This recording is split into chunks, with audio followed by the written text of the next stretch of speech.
Көбіне адамдар сырттағы өзін критиковать еткен адамдарға ренжіп жатады.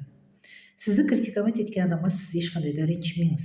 Себебі критиковать ететін адам ол өзіне недовольны адам. Әр адамның ішінде өзінің критигі отырады. Критигі. Сол сізді критиковать ету арқылы ол адам өзінің ішіндегі критигінің алдында өзін ақтап отыр.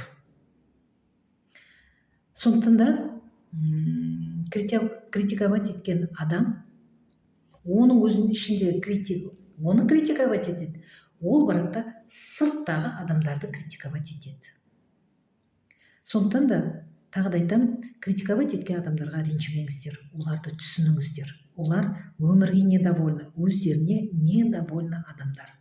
Ал сіз керісінше өзіңізге довольны болыңыз. Ол үшін өзіңіздің жақсы жақтарыңызды көбірек біліңіз, көбірек түсініңіз. Өзіңізге көбірек анализ жасаңыз.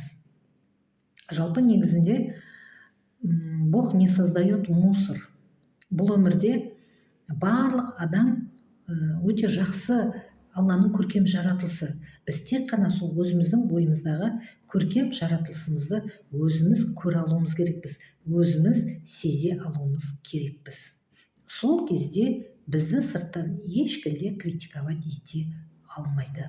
Өздеріңізді жақсы көріңіздер, өз көздеріңізбен дос болыңыздар.